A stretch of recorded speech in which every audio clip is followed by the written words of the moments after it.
So we've noticed that there are small hairline cracks developing in the cob mix. This is the building. And of course, after the cob sets for a bit, we're noticing these small cracks. And it's always nice to go back, pinch them together, smooth them out. However, it seems they're coming back. So, we want to be very careful, cautious, 100%, very thorough. But I do want to show you these cracks because we're going to be addressing these.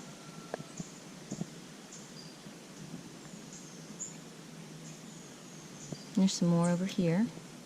You can kind of see them in the corners as well.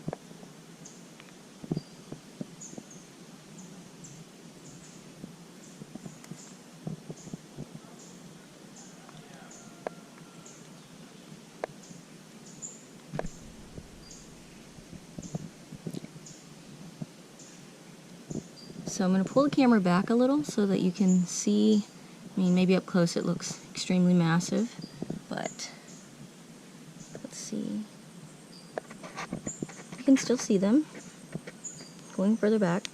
And we just want to give 100%, make sure everything is just right. So we've learned a pottery term that's called alligatoring, which is it splitting apart like so.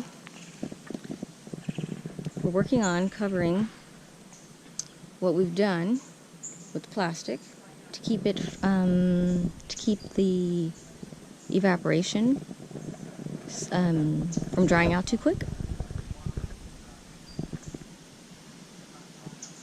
So with it being black, it also, I mean, it somewhat attracts heat, but then it also builds up a little evaporation under there. So we covered it last night as a trial. It worked really well.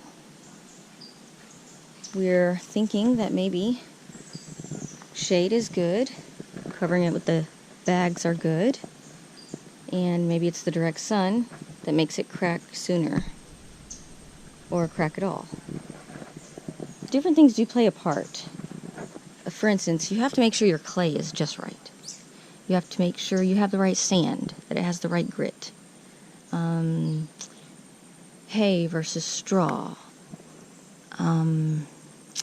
So right now you'll see the black, that's the sand. We're using,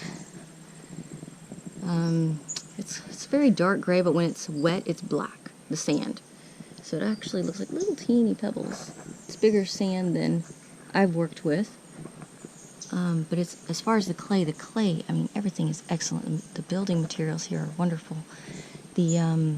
The clay is just so sticky. You can't, I mean, even step in it without sliding or your sandal coming off. I wanted to show the sides here. Little bit of the clay here. But right now, we're working on different theories, different trial and error methods for helping with cracking.